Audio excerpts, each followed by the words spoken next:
friends. We are going to start the second book of the Magic Tree House series. This one is called The Night at Dawn. I'm super excited about this one. It sounds awesome. Okay, let's get started.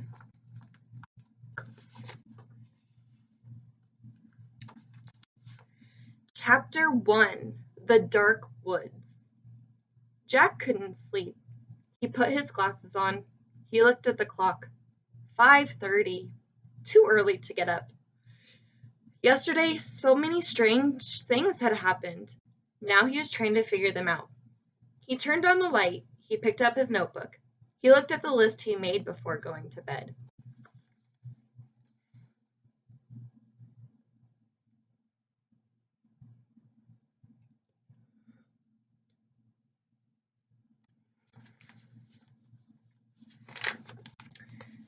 His list said, found treehouse in woods, found lots of books in it, pointed to pterodon picture in book, made a wish, went to time of dinosaurs, pointed to picture of Frog Creek woods, made a wish, and came home to Frog Creek. Jack pushed his glasses into place. Who was going to believe any of this? Not his mom, or his dad, or his third grade teacher, Miss Watkins. Only his 7-year-old sister, Annie.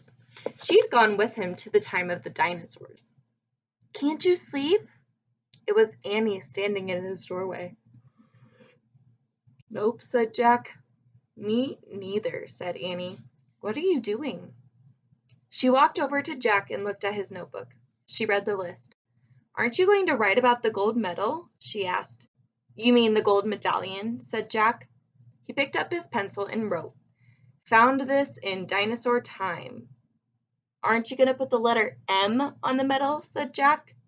Medallion, said Jack, not medal. He added an M. Aren't you going to write about the magic person, said Annie. We don't know for sure if there is a magic person, said Jack. Well, someone built the treehouse in the woods. Someone put the books in it, and someone lost a gold medal in dinosaur time. Medallion, said Jack for the third time. And I'm just writing the facts, the stuff we know for sure. Let's go back to the treehouse right now, said Annie, and find out if the magic person is a fact. Are you nuts, said Jack. The sun's not even up yet. Come on, said Annie. Maybe we can catch them sleeping. I don't think we should, said Jack. He was worried. What if the magic person was mean? What if he or she didn't want kids to know about the treehouse? Well, I'm going, said Annie. Jack looked out his window at the dark gray sky. It was almost dawn. He sighed. Okay, let's get dressed. I'll meet you at the back door. Be quiet. Yay, whispered Annie. She tiptoed away as quietly as a mouse. Jack put on jeans, a warm sweatshirt, and sneakers. He tossed his notebook and pencil in his backpack. He crept downstairs. Annie was waiting by the back door. She shined a flashlight in Jack's face. Ta-da! A magic wand, she said. Shh! Don't wake up Mom and Dad, whispered Jack. And turn that flashlight off. We don't want anyone to see us. Annie nodded and turned it off. Then she clipped it onto her belt. They slipped out the door into the cool, early morning air. Crickets were chirping. The dog next door barked. Quiet, Henry, whispered Annie. Henry stopped barking. Animals always seemed to do what Annie said. Let's run, said Jack. They dashed across the dark, wet lawn and didn't stop until they reached the woods. We need the flashlight now, said Jack. Annie took it off her belt and switched it on. Step by step, she and Jack walked between the trees. Jack held his breath. The dark woods were scary. Gotcha, said Annie, shining the flashlight in Jack's face. Jack jumped back. Then he frowned. Cut it out, he said. I scared you, said Annie. Jack glared at her. Stop pretending, he whispered. This is serious. Okay. Annie shined her flashlight over the tops of the trees. Now what are you doing? Said Jack. Looking for the treehouse. The light stopped moving. There it was, the mysterious treehouse. At the top of the tallest tree in the woods, Annie shined her light at the treehouse and then down the tall ladder, all the way to the ground. I'm going up, she said. She gripped the flashlight and began to climb. Wait, called Jack. What if someone was in the treehouse? Annie, come back! But she was gone. The light disappeared, and Jack was alone in the dark.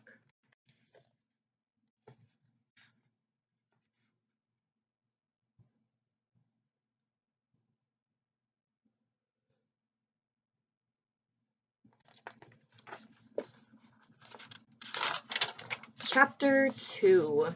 Leaving Again. No one's here, Annie shouted down. Jack thought about going home. Then he thought about all the books in the treehouse. He started up the ladder. When he was nearly to the treehouse, he saw light in the distant sky. Dawn was starting to break. He crawled through a hole in the floor and took off his backpack. It was dark inside the treehouse. Annie was shining her flashlight on the books scattered about. They're still here, she said. She stopped the light on a dinosaur book. It was the book that had taken them to the time of dinosaurs. Remember the Tyrannosaurus? Asked Annie. Jack shuddered. Of course he remembered. How could anyone forget seeing a real live Tyrannosaurus Rex? The light fell on a book about Pennsylvania. A red silk bookmark stuck out of it. Remember the picture of Frog Creek? Said Annie. Of course, said Jack. That was the picture that had brought them home. There's my favorite, said Annie. The light was shining on a book about knights and castles. There was a blue leather bookmark in it. Annie turned to the page with the bookmark. There was a picture of a knight on a black horse. He was riding toward a castle. Annie, close that book, said Jack. I know what you're thinking. Annie pointed at the knight. Don't, Annie. We wish we could see the sky for real, Annie said. No, we don't, shouted Jack. They heard a strange sound. Mee! It sounded like a horse neighing. They both went to the window. Annie shined the flashlight down on the ground. Oh no, whispered Jack. A knight, said Annie. A knight in shining armor, riding a black horse through the Frog Creek woods. Then the wind began to moan. The leaves began to tremble. It was happening again. We're leaving. Get down. The wind moaned louder. The leaves shook harder, and the treehouse started to spin. It spun faster and faster. Then Jack squeezed his eyes shut, and then everything was still. Absolutely still. Jack opened his eyes. He shivered. The air was damp and cool. The sound of a horse's whinny came again from below. Yee! I think we're here, whispered Annie. She was still holding the castle book. Jack peeked out the window. A huge castle loomed out of the fog. He looked around. The treehouse was in a different oak tree, and down below, the knight on the black horse was riding by. We can't stay here, said Jack. We have to go home and make a plan first. He picked up the book about Pennsylvania. He opened it to the page with a red silk bookmark. He pointed to the photograph of the Frog Creek woods. I wish... No, said Annie. She yanked the book away from him. Let's stay. I want to visit the castle. You're nuts. We have to examine the situation, said Jack. From home.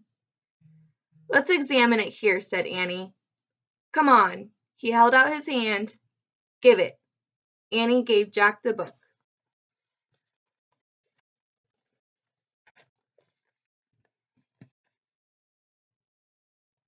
They're shining the light on the book, and there's the castle in the background.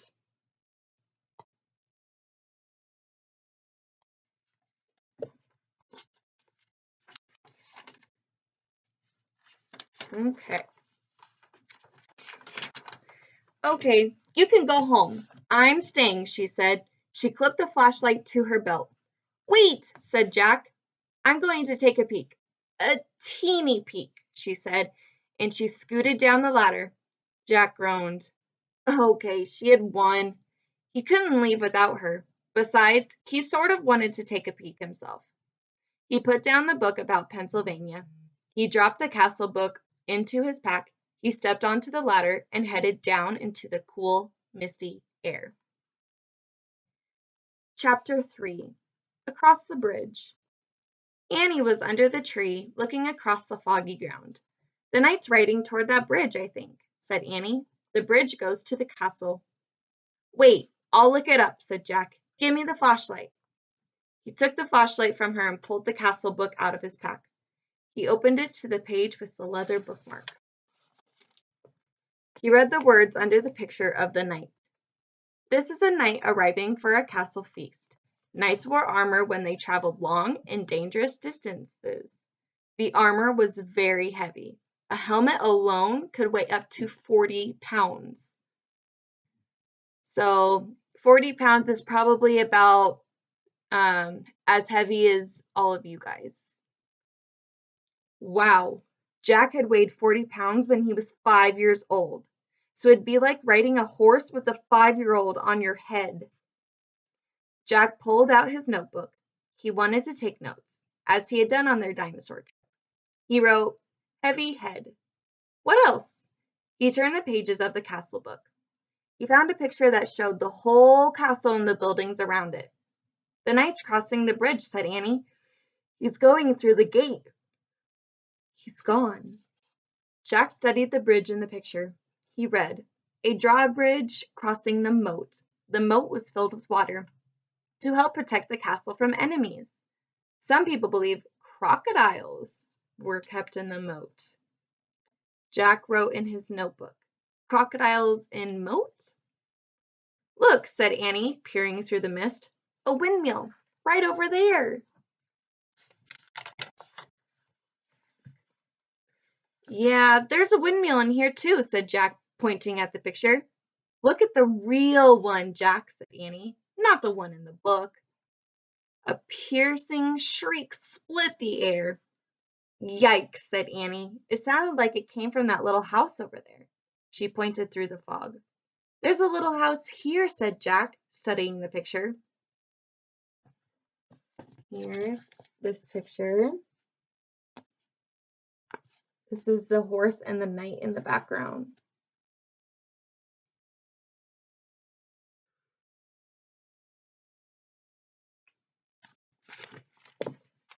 He turned the page and read, the hawk house was in the inner ward of the castle.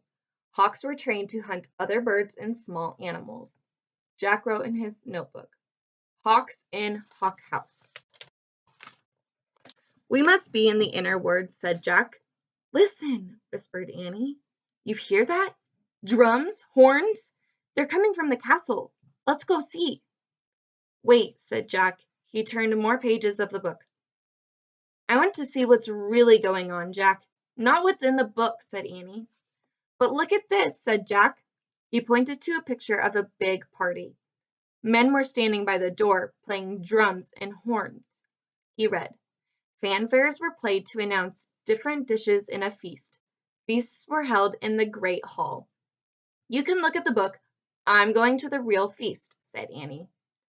Wait, said Jack, studying the picture. It showed boys his age carrying trays of food, whole pigs, pies, peacocks with all their feathers. Peacocks? Jack wrote, they eat peacocks? He held up the book to show Annie. Look, I think they eat. Where was she? Gone. Again. Jack looked through the fog. He heard the real drums and the real horns. He saw the real hawk house, the real windmill, the real moat. He saw Annie dashing across the real drawbridge. Then she vanished through the gate leading to the castle. Chapter 4. Into the Castle. He threw his stuff into his pack and moved toward the drawbridge. He hoped no one would see him. It was getting darker. It must be night. When he got to the bridge, he started across. The wooden planks creaked under his feet. He peered over the edge of the bridge. Were there any crocodiles in the moat? He couldn't tell. Halt! Someone shouted. A guard on top of the castle wall was looking down. Jack dashed across the bridge. He ran through the castle gate and into the courtyard. From inside the castle came the sounds of music, shouting, and laughter. Jack hurried to a dark corner and crouched down. He shivered as he looked around for Annie. Torches lit the high wall around the courtyard. The courtyard was nearly empty. Two boys led horses that clopped over gray cobblestones. Yee! Jack turned. It was the knight's black horse. Psst. He peered into the darkness. There was Annie. She was hiding behind a well in the center of the courtyard. She waved at him. Jack waved back. He waited till the boys and horses disappeared inside the stable. Then he dashed to the well. I'm going to find the music, whispered Annie. Are you coming? Okay, Jack said with a sigh. They tiptoed together across the cobblestones. Then they slipped into the entrance of the castle. Noise and music came from a bright room in front of them. They stood on one side of the doorway and peeked in. The feast in the great hall, whispered Jack. He held his breath as he stared in awe. A giant fireplace blazed at one end of the noisy room. Antlers and rugs hung on the stone walls. Flowers covered the floors. Boys in short dresses carried huge trays of food. Dogs were fighting over bones under the tables. People in bright clothes and funny hats strolled among the crowd. Some played funny-shaped guitars. Some tossed balls into the air. Some balanced swords on their hands. Men and women dressed in capes and furs sat at long, crowded wooden tables. I wonder which one is the knight, said Jack. I don't know, whispered Annie, but they're eating with their fingers. Suddenly, someone shouted behind them. Jack whirled around. A man carrying a tray of pies was standing a few feet away. Who art thou? He asked angrily. Jack, squeaked Annie. Annie, squeaked Annie. Then they ran as fast as they could down a dimly lit hallway.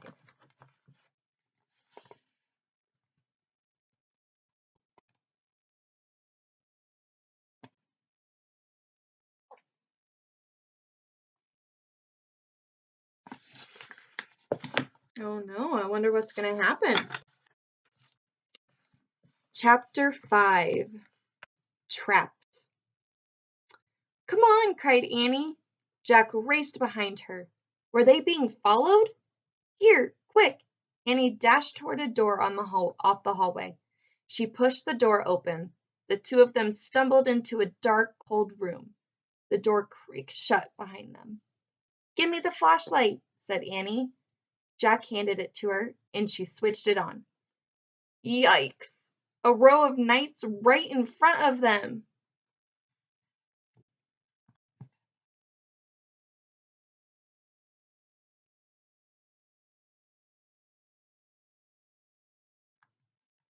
Oh.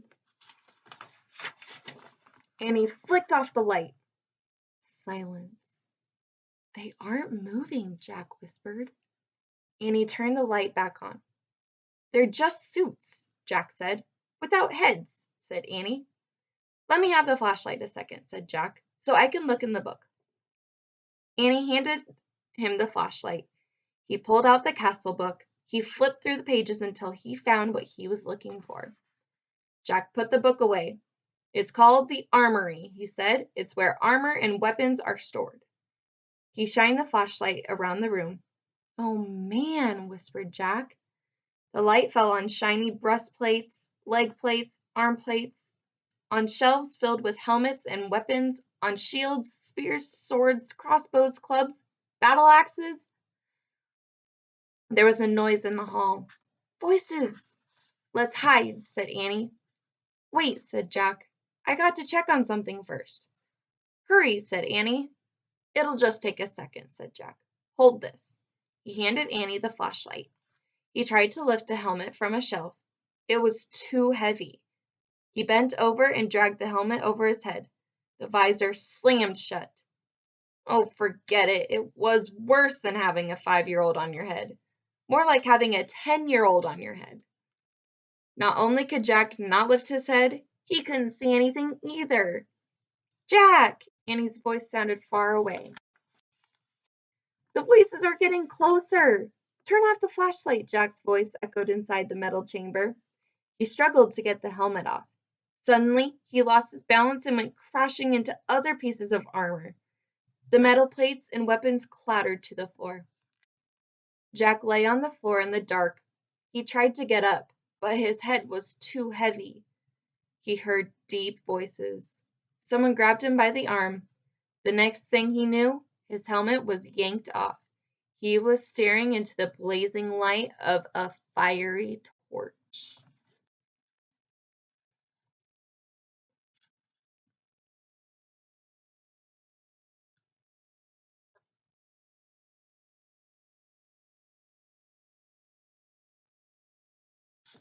I wonder who it is.